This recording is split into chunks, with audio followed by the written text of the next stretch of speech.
a doutora Priscila Elaine Nunes dos Santos. A doutora Priscila, ela é doutoranda e mestre em propriedade intelectual e inovação, consultora de marcas e patentes.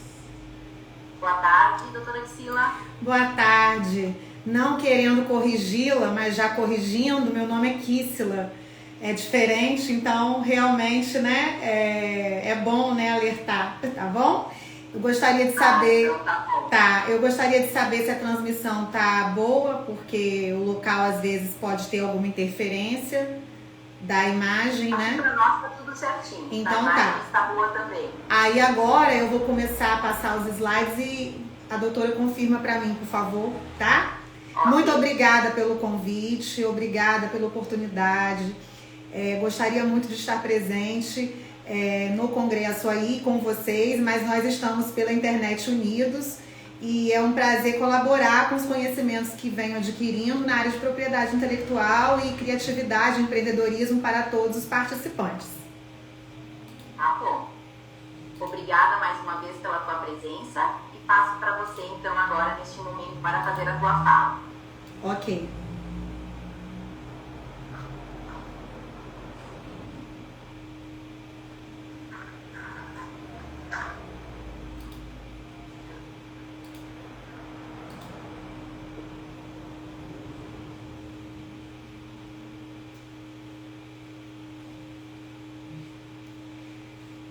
Empreendedorismo na saúde, da criatividade à inovação.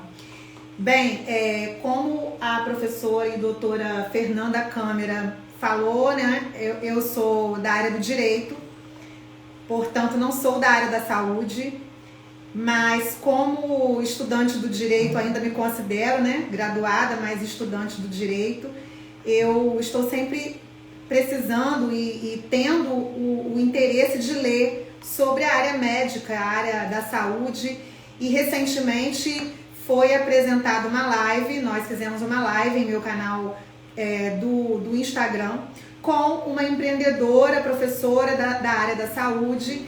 Ela se chama doutora Ana Cláudia Camargo, ela é de Goiânia, e a sua história, a história dela me surpreendeu muito, e por isso eu fiz o convite para falar, entrevistá-la sobre o trabalho de implantação de um curso, de uma escola de empreendedorismo na área da saúde em Goiânia. Ela foi capa da revista Exame e ali o meu universo se abriu para poder estudar um pouco mais sobre a inovação na saúde e a aplicação dos ensinamentos, do conhecimento, da propriedade intelectual para esses profissionais.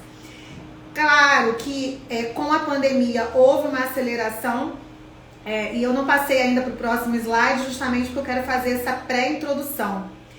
E com certeza a pandemia acelerou o mercado, isso é inevitável, não só em se tratando de medicamentos, mas também de profissionais da saúde na internet, nos canais de comunicação. E com isso, muitas oportunidades em inovação surgiram.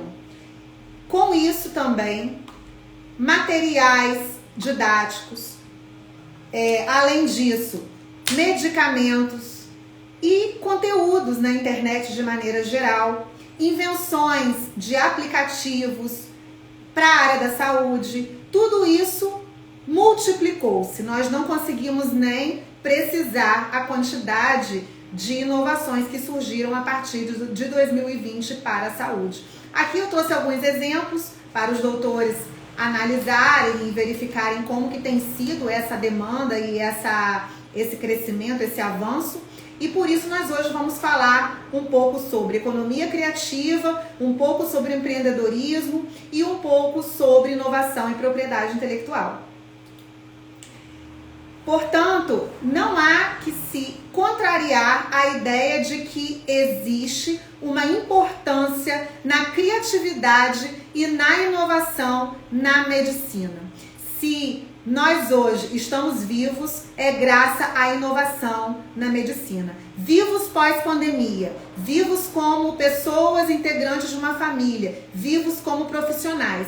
E para isso nós estamos aqui também para discutir sobre o intelecto humano, de que forma o intelecto humano contribui para a inovação e para o desenvolvimento tecnológico e humano no país e no mundo. A criatividade e a inovação desempenham um papel fundamental na medicina, pois impulsionam o progresso e a melhoria contínua dos cuidados com a saúde. Certamente os cuidados com a saúde foram aumentando e hoje a procura por terapias alternativas, por conhecimentos médicos novos aumentou. E com certeza o mercado para profissionais da área da saúde também aumentou. Através da criatividade, os profissionais médicos são capazes de explorar novas abordagens, desenvolver soluções originais e pensar além dos métodos tradicionais. Quando nós falamos em métodos tradicionais, não somente em relação ao que já existe patenteado, ao que já existe no mercado, mas também aos conhecimentos tradicionais da medicina para povos tradicionais, o que é protegido pela Lei de Propriedade Industrial, Lei 9279 de 96. Aproveitando o momento para dizer que eu mandei um material extra para a professora para a professora Eliane, para complementar o que eu vou falar aqui nesses poucos minutos que nós temos. O material é sobre a propriedade intelectual e a medicina, e o outro material é sobre conhecimentos tradicionais médicos, de que forma a propriedade intelectual trata desses conhecimentos tradicionais. E a inovação, por sua vez, permite que a implementação seja efetivada através das ideias criativas, tanto dos profissionais da medicina, quanto também para um empreendedor que não seja na área médica, não seja da área médica, mas que vislumbra um mercado na área da saúde, transformando essas ideias em avanços tangíveis, uma vez que, se a gente tem uma ideia, nós não podemos protegê-la sendo apenas uma ideia, ela precisa ser exteriorada, ela precisa ser colocada em prática. Por exemplo, eu tenho um método didático para a saúde, na área da saúde, empreendedorismo na área da saúde, mas eu não coloquei em prática, eu não criei uma empresa, eu não criei um curso, eu não criei um aplicativo de celular, eu não desenvolvi um medicamento, logo eu só tenho uma ideia, e o que está no campo das ideias não é protegido, mas tudo aquilo que nós exteriorizamos no mundo tangível é considerado um ativo de propriedade intelectual, logo protegido por meio de patentes, marcas, desenhos industriais e até mesmo por meio de cultivares e proteções da área genética de biotecnologia, que os senhores já devem ter ouvido falar. Além disso, quando nós falamos em criatividade e inovação, nós precisamos pensar em resultados. E a propriedade intelectual está relacionada a todos esses conceitos que estão sendo falados aqui hoje, tanto em relação à criatividade quanto à inovação. Por que eu fiz esse paralelo? Criatividade. Criatividade é o pensamento, é o primeiro passo para poder haver uma inovação. Sendo que a inovação já é a tangibilidade daquele produto criado na mente humana. E a propriedade intelectual é um tipo do direito, é um ramo, é uma espécie de direito que protege o uso de ativos intangíveis, sejam criações de empresas, de marcas, de produtos digitais ou até mesmo físicos, na área da medicina, na área de todas as áreas da saúde que nós já conhecemos hoje e também em relação a métodos, de que forma que nós podemos proteger um método, é por meio de patente, é por meio de direitos autorais, existem várias formas de proteção e cada uma possui uma aplicação de acordo com a lei. Existe a Lei de Propriedade Industrial, que é a Lei 9279, existe a Lei de Direitos Autorais, que é a 9.610 também de 96, existe também a Lei de Software, que protege aplicativos, existem as leis de melhoramentos genéticos e todas elas, dentre outras, relacionadas à propriedade intelectual. Sendo que lei mais conhecida é a lei da propriedade industrial. Então, quando a gente pensa em criatividade, seria o primeiro estágio da cadeia da inovação. E a inovação já seria praticamente o último estágio. Claro que dentro da inovação existem várias fases de maturação, que nós chamamos na inovação, e que consegue atingir diversos momentos até que aquele produto deixe de ser um protótipo para se tornar realmente uma aplicação industrial ou até mesmo comercial. Casos reais de empreendedorismo na saúde. Lembra que lá no início nós falamos na introdução, sobre casos verídicos, sobre resultados, e aqui estão alguns exemplos de resultados. As empresas de saúde na tecnologia são muito conhecidas como health techs, mas também existe um outro termo chamado de wellness. Wellness é o bem-estar. E o bem-estar engloba não somente a saúde, mas como a outra professora anterior a mim falou sobre educação física, sobre bem-estar em vários aspectos. Então, a educação física, a fisioterapia, a psicologia, a multidisciplinaridade nas áreas ligadas à saúde também entram nesse caso de empreendedorismo wellness, o sucesso dos negócios voltados para o bem-estar. E uma série de aplicativos gratuitos ou até mesmo pagos, startups que foram sendo desenvolvidas e criadas, hoje já estão em fase de validação e que estão dando certo não só no Brasil, mas em todo o mundo. Como, por exemplo, o aplicativo da Adidas e da Nike também tem, que estimula as pessoas a praticarem exercícios físicos em suas casas. De que forma que esses aplicativos ganharam mais propensão no mercado? Certamente com o advento da pandemia. E assim as pessoas passaram a se preocupar muito mais com a sua saúde do que antes da pandemia. E assim criou-se uma indústria infinita de soluções para cuidados pessoais, cuidados da saúde, e é um mercado inevitável e inegável no mundo de hoje, no nosso cenário. Por isso, essa reportagem eu achei muito interessante trazer para os senhores. E foi lançado também, segundo aqui a matéria, né, de acordo com, em parceria da G7 com a Global Wellness Institute, uma forma de estudo, né, avaliando a economia desse segmento da wellness.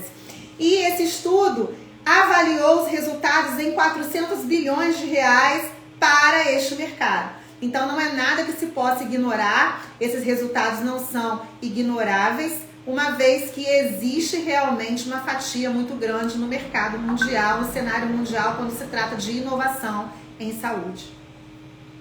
Outro caso real de empreendedorismo na saúde, em que eu falei sobre profissionais que no mercado empreendedor, o mercado inovador, seria o mercado de proteção contra a Covid-19. Elas renderam 15 milhões de reais para uma empresa, com um grupo de empresas que entrou em consórcio aqui no Brasil. E essa Hilda Lins é a empreendedora idealizadora. Antes ela trabalhava na área da beleza e ela viu que a área da beleza deu uma caída na época da pandemia, mas ela conseguiu vislumbrar que a parte de home care e de liveness clinic, por meio de uma marca chamada Family Diagnósticos, ela criou uma empresa de detecção de imagem, de análise de diagnóstico, juntamente com médicos que precisavam de um suporte físico, de um local para alugarem seus apartamentos e salas comerciais em São Paulo para prestarem consultas. E assim ela estabeleceu uma parceria entre esses profissionais e os exames de diagnóstico. Ela prestava consultoria na área das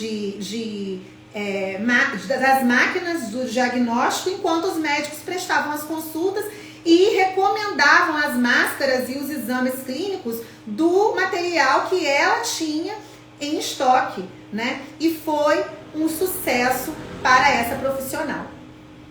Logo, nós vemos que quando a gente pensa em mercado empreendedor na saúde, certamente a gente não está pensando somente nos profissionais que já estão na saúde, que são formados, mas são administradores, são executivos, são gestores, são farmacêuticas, são multinacionais.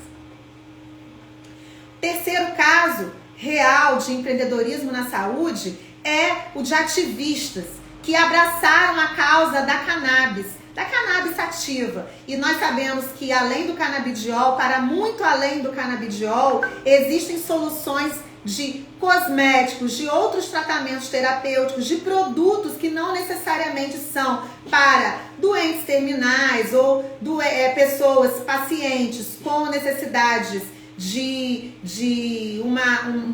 cuidados paliativos, como doenças neurodegenerativas, doenças como autismo e por aí vai, não somente para esse público, mas também para um público que não possui algum tipo de doença, mas que pode, por exemplo, querer usar um cosmético na área um cosmético patenteado ou um cosmético protegido, sua marca com certeza, por meio da sua marca, por meio do desenho industrial da embalagem. E eu já estou puxando a sardinha para o meu lado como consultora de propriedade intelectual, uma vez que esse mercado da cannabis está em franca expansão, não só no Brasil como no mundo. Só que as nossas leis, elas são um pouco atrasadas em relação à interpretação da cannabis e da aplicação dos tratamentos terapêuticos e não terapêuticos da cannabis. Portanto, é preciso nos despertar mais para este setor por meio da inovação. A inovação que não veio somente para aqueles que têm necessidade de uso da cannabis, como o óleo do canabidiol, mas também com o princípio ativo a fim de se construir, se criar novos produtos para atender a uma necessidade específica. Então, esses ativistas, eles antes eram vistos como, perdão pela expressão, maconheiros, pessoas que não são responsáveis, quando na verdade eles não são apenas militantes, eles são investidores, eles são empreendedores, idealizadores de produtos da área de saúde, utilizando-se do princípio ativo da cannabis, e nós devemos nos atentar para esse segmento.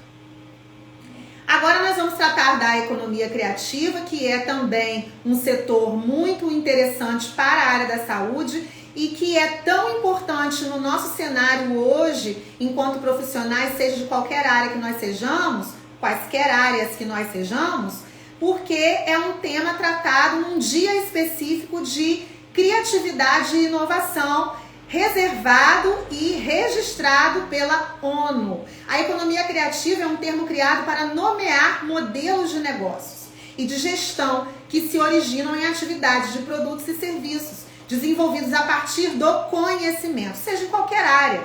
Portanto, a criatividade, o capital intelectual de indivíduos fazem parte da economia criativa com vistas à geração de trabalho e de renda. Só que a economia criativa, ela é muito vista para a área de artes, de design, de shows, mas não podemos descartar que a criatividade está atrelada à inovação. E ela movimenta um mercado bilionário, simplesmente porque ninguém pode trabalhar de maneira isolada. Estamos todos atrelados à tecnologia, à indústria do entretenimento, seja na cultura e também na cultura de conhecimento da nossa área em específico. O que nós estamos fazendo aqui é propaganda da cultura da inovação. Logo, nesse setor que consideramos economia criativa, é possível dizer que ela gera nada mais nada menos que 2 bilhões de dólares por ano e 29 milhões de postos de trabalho em todo o mundo.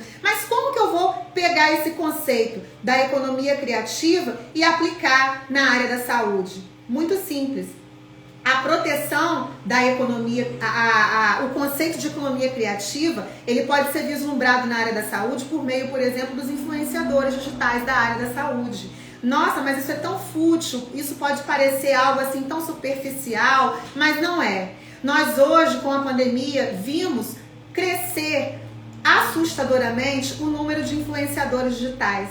E principalmente porque o setor da saúde, mais uma vez vou falar sobre isso, foi o tema principal do empreendedorismo durante a pandemia de 2020 da Covid-19. Portanto, quando nós falamos em economia criativa, nós estamos falando também desses profissionais. Esses profissionais que criaram um canal no YouTube, que criaram um Instagram comercial, que começaram a ver que as redes e as mídias digitais são canais importantíssimos para a difusão dos cuidados paliativos, os cuidados para com a saúde, de prevenção de doenças, e não tem como dizer que esses profissionais não façam parte da economia criativa, que não façam parte desse setor que tanto cresce no Brasil e no mundo e que gera milhões.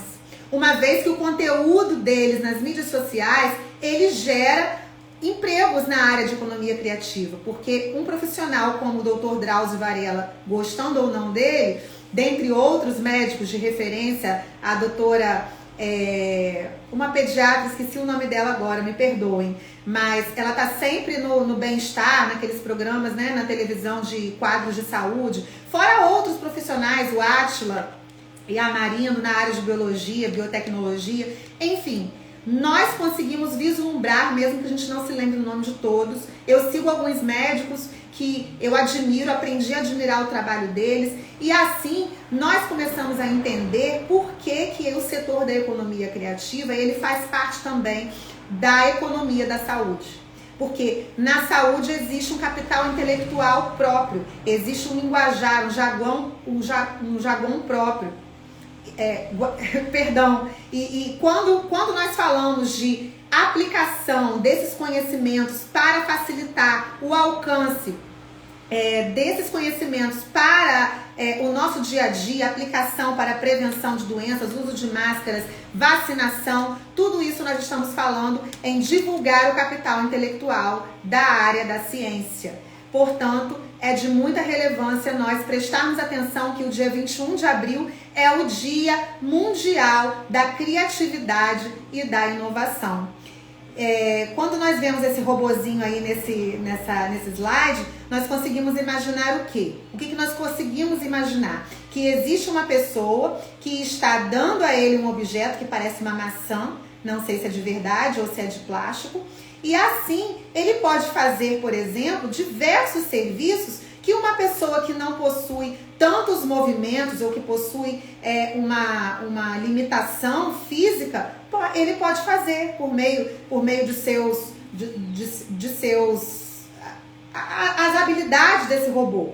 Portanto, quando nós vemos essas imagens, parece que a ciência ela está muito voltada ainda para a aplicação da inovação no laboratório e não está voltada para a aplicação prática, isso na minha visão de leiga e de como paciente, né, de saúde. Mas na verdade não, nós vemos que o avanço da inovação e da tecnologia em geral, ele se aplica em todos os ramos da área da saúde, em todos os aspectos, seja ela mental e física. E com certeza esses profissionais que estão nas mídias sociais, passando para as pessoas como que nós fazemos para cuidarmos melhor da nossa saúde como pacientes, eles estão empregando pessoas da economia criativa, do design, da transformação, do audiovisual, da cultura, a fim de disseminar melhor o conhecimento.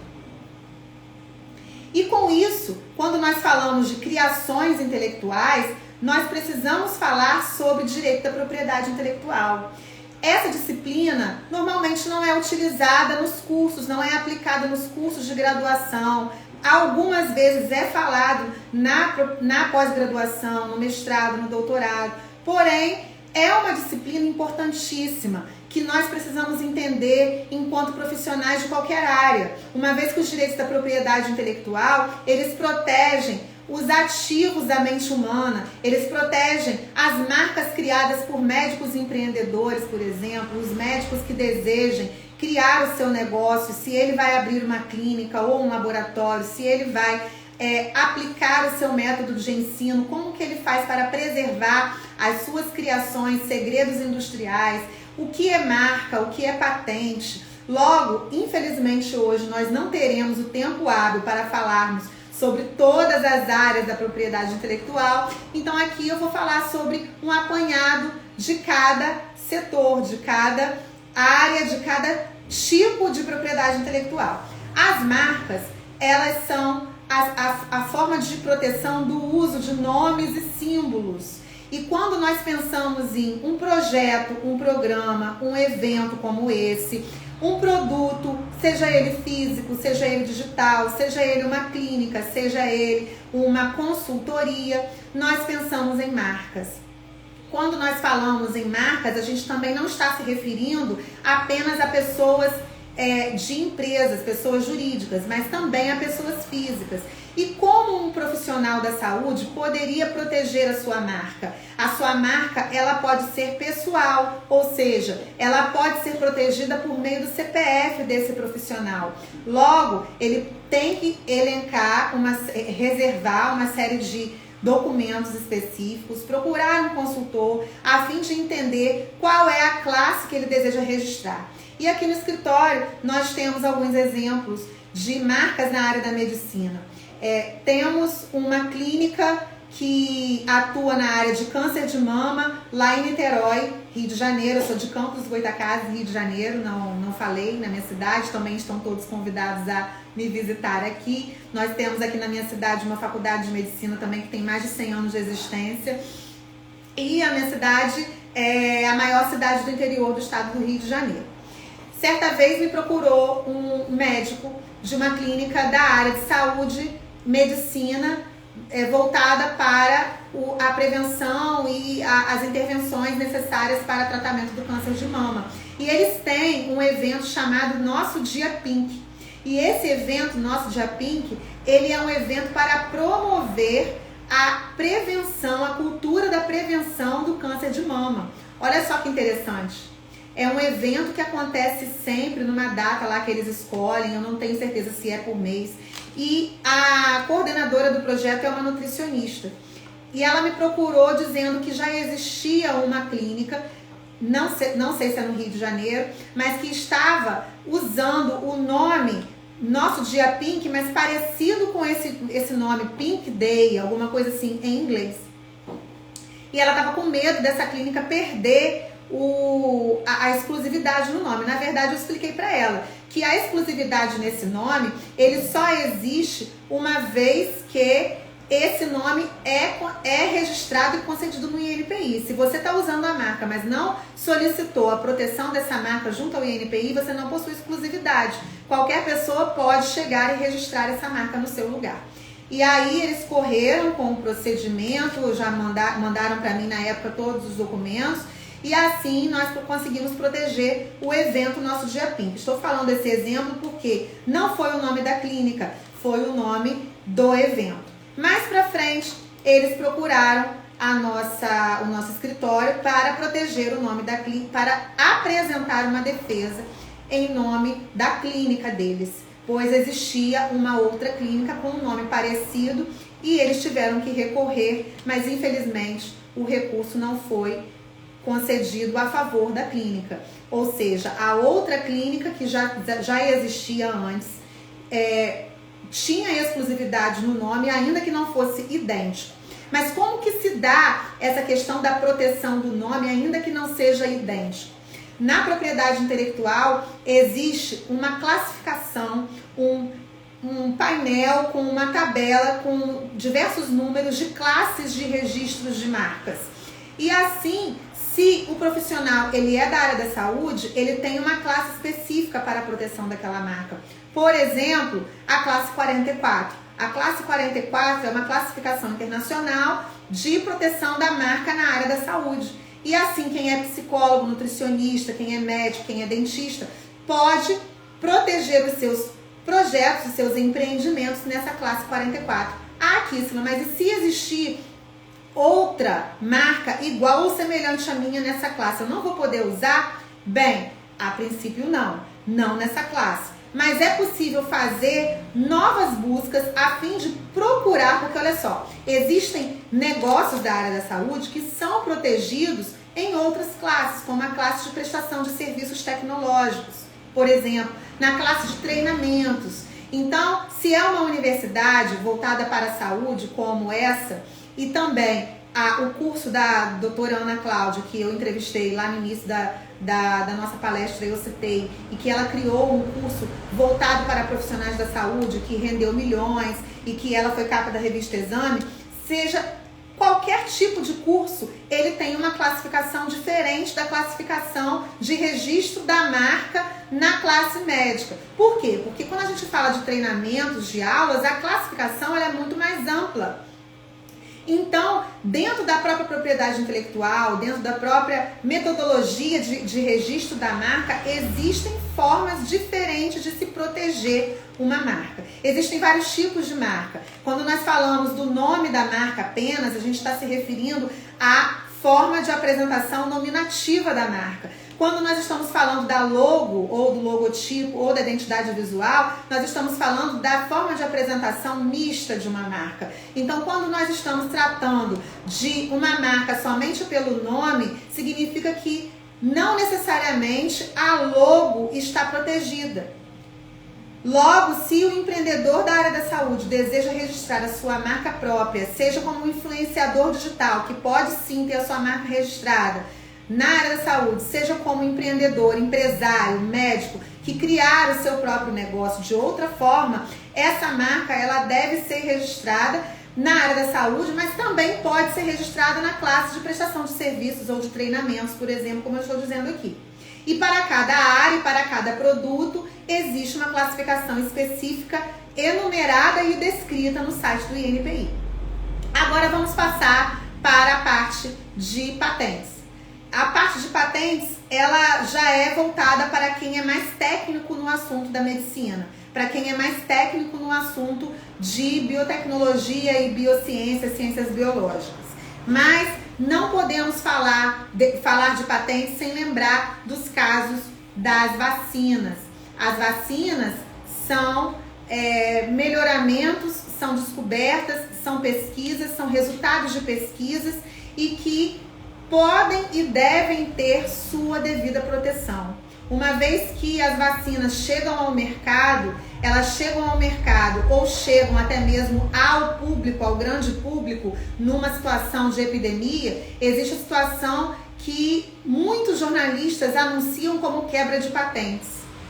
E a patente, o que é na verdade uma patente? A patente é um documento público para habilitar aquela pessoa física ou jurídica, seja inventor pessoa física, seja um grupo de inventores, pessoa jurídica, seja uma empresa, que após realizadas diversas pesquisas, aquela criação científica, ela tem as 3 características de novidade, ou seja, aquela criação deve ser única, inédita, atividade inventiva, que para um técnico da área não seja uma atividade óbvia no mundo real, e também aplicação industrial, ou seja, não basta ser uma criação que vai servir só para mim, ela deve ter escala, ela deve conseguir chegar ao mercado, senão não é considerado uma inovação, uma transformação. E quando nós falamos em inovação, nós não estamos falando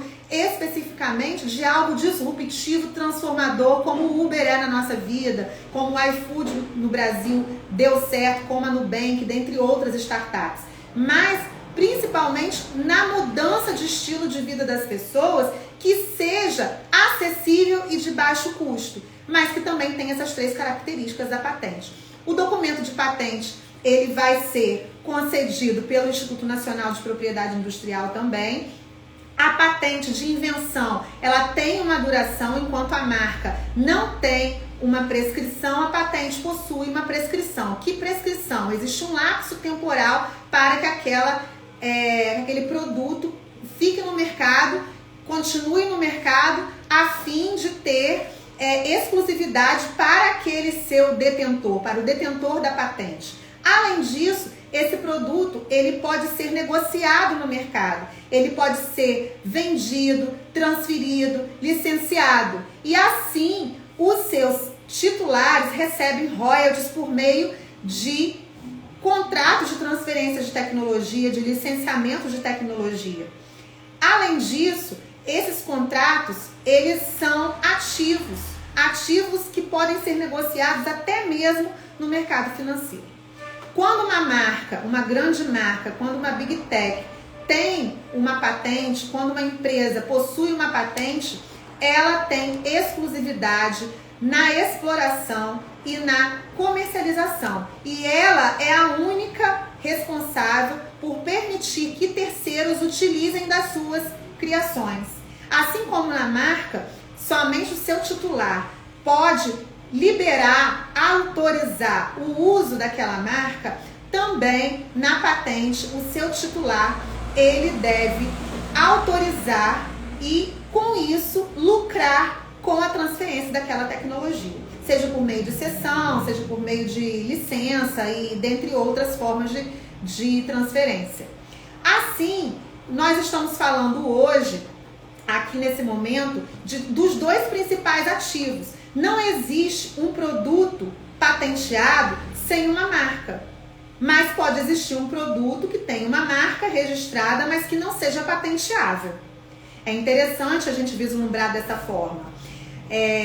A indústria farmacêutica é o melhor exemplo de maior preocupação no mercado para se proteger as suas tecnologias, de forma que não permita que haja cópia, que haja uso indevido de suas marcas e de suas patentes. Mas para além das marcas e patentes, nós também podemos pensar nos direitos autorais, nos direitos de software, uma vez que o titular, o empreendedor da área da saúde, ele pode ser também um desenvolvedor de programas de computador. Se ele quiser desenvolver um aplicativo único, exclusivo, criar uma startup, essa startup, além da sua própria marca, né, de apresentação, ela também vai ter e provavelmente já possui um código-fonte exclusivo, uma linguagem computacional. E assim, aquela linguagem, aquele código-fonte pode ser protegido por meio de patente? Não, por meio de registro de software. Existe a lei do software e existe também a previsão da proteção de um software na lei de propriedade industrial, que foi falada aqui já algumas vezes. A lei de propriedade industrial, além de tantos conceitos que ela apresenta, ela também apresenta proibições. E as proibições em relação ao software em específico é principalmente que um software não pode ser objeto de patente. Como assim, Kisla? Eu não posso patentear um software? Não. Primeiro porque existe um conceito muito confundido hoje no mercado. Eu posso patentear a minha marca? Não. Não se fala em patentear uma marca. O que nós falamos é proteção de uma marca, registro de uma marca. A patente já é protegida por meio de depósito e não de registro. São só termos técnicos. Em relação ao software, ele é registrado. E como que um software é registrado? É atribuído o direito do autor ao seu titular. E assim, aquele código-fonte, ele vai ser protegido para que não seja também copiado por outras pessoas que estejam interessadas em se utilizar daquela tecnologia. A princípio, o conceito inicial de registro de software é proteção por meio do direito do autor. E falando de direitos autorais, além dos conteúdos digitais que os empreendedores da área da saúde promovem, eles também podem, por exemplo, criar livros, escrever livros, fazer documentários, e tudo isso está protegido por meio da lei de propriedade industrial? Não, está protegido por meio da lei de direitos autorais. E a lei de direitos autorais, ela atribui o direito autoral moral e o direito autoral patrimonial. Por quê? Porque o direito autoral moral é aquele que é intrínseco ao ser humano e que o ser humano, ele não tem como abrir mão, porque é a sua mente, o seu intelecto que criou aquele material. Já o direito autoral patrimonial diz em relação à administração daquelas criações, dos seus materiais. E assim, eu posso, por exemplo, desenvolver uma metodologia, fazer um material por escrito, criar um curso, e assim eu posso negociar com alguma empresa, com alguma distribuidora, com alguma editora para vender ou licenciar aquele meu material de direitos autorais. É um campo imenso que não tem como ser esmiuçado aqui nesse painel, mas eu deixo aqui também as minhas considerações a respeito desse tipo de proteção, uma vez que hoje existe a tecnologia do blockchain que facilitou e muito a proteção dos direitos autorais. Porque antes era permitido apenas que se registrassem materiais escritos ou vídeos ou gravações apenas na Biblioteca Nacional. Quando era música, era na Faculdade de Música da UFRJ. E quando é, por exemplo, um projeto arquitetônico, ele é protegido no CREA, que é o Conselho Regional de Engenharia. Porém, no CAL também, no CAL de Engenharia e o CAL de Arquitetura, CREA de Engenharia. Mas nós estamos falando de um material da área de empreendedorismo na saúde que pode ser um conteúdo digital ou um conteúdo físico. E esse conteúdo físico, ele deve ser protegido de forma mais acelerada possível. E quando veio a pandemia, o que aconteceu? A Biblioteca Nacional, ela fechou.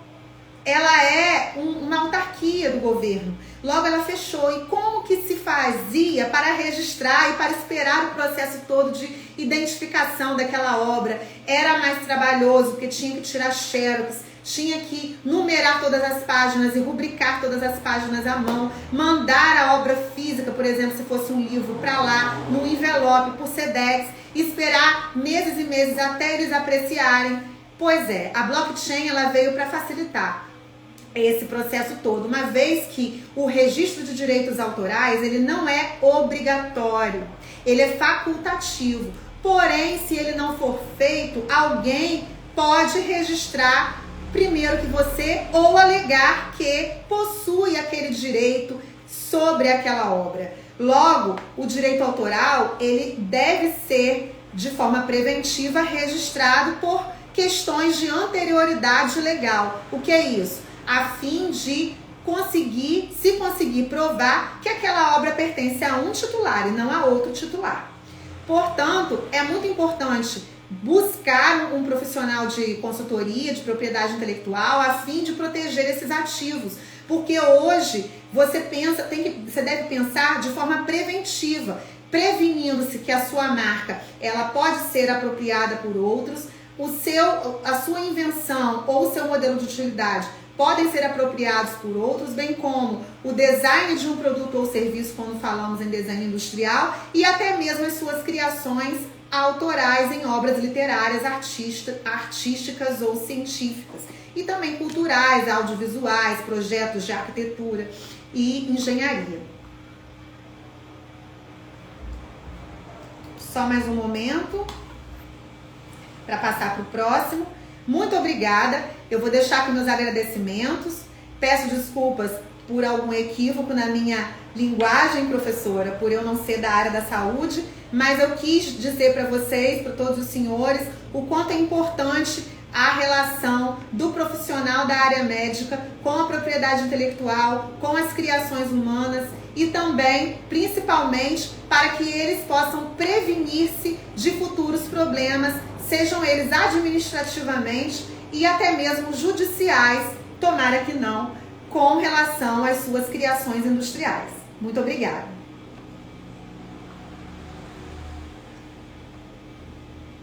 Não estou ouvindo. Sim, agora sim, obrigada.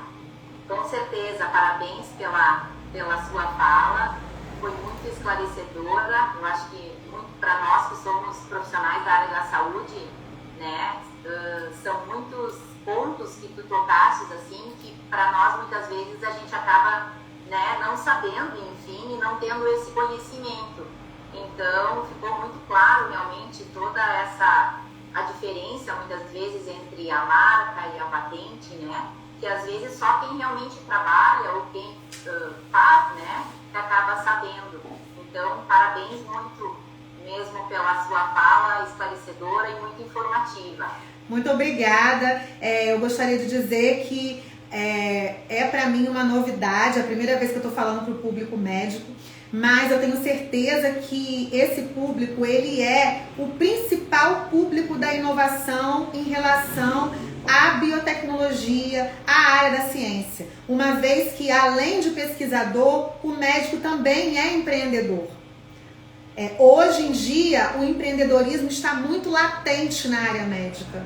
E é muito importante que a própria universidade, seja ela pública, seja ela privada, comece a olhar para a propriedade intelectual como algo, como um ensinamento, como um conhecimento imprescindível. Uma vez que esse médico, ele não vai necessariamente atuar dentro de um consultório, não é, professora? Ele pode atuar prestando serviço para uma indústria farmacêutica, dando consultorias. Sim. E é um novo mercado. A importância desse conhecimento, né? Que tu falasse. Exatamente. Então, eu pensei muito nisso. Quem vai estar me assistindo são médicos e futuros profissionais que precisam pensar que tudo que eles estão produzindo, que estão divulgando, eles estão divulgando e produzindo. Então, a todo momento pode estar no mundo, mas eles não têm a detenção daquele uso porque eles não registraram. E são bens, são ativos. Então, essa preocupação, ela deve ser passada para a universidade, para os estudantes, para os professores. Existem muitos professores que não possuem, por exemplo, entendimento, e não é culpa deles, sobre gravar a aula, por exemplo. É possível gravar a aula? Tem que ter autorização? Como que é essa autorização? E se eu estou aqui transmitindo a minha imagem nessa palestra? Eu estou autorizando, só porque eu estou aparecendo aqui, eu já autorizei a minha imagem nessa palestra? Então são muitos meandros e que a gente começa, né, a pensar em uma coisa depois da outra. Então eu estou à disposição para o que vocês precisarem nessa área. Estou muito feliz de estar aqui, mais uma vez dizendo. Com certeza. Nós agradecemos muito, então, a sua fala. Com certeza contribuiu muito aí, principalmente para todos nós aqui da área da saúde. E ficamos muito contentes com a tua participação. Muito obrigada. Me sigam lá nas redes sociais. Vai ser um prazer estar com vocês e manter contato, tá bom? Tá, joia, então. Boa tarde. Só de saber se nós temos alguma pergunta de alguém. Alguém gostaria de fazer alguma pergunta que está na sala conosco?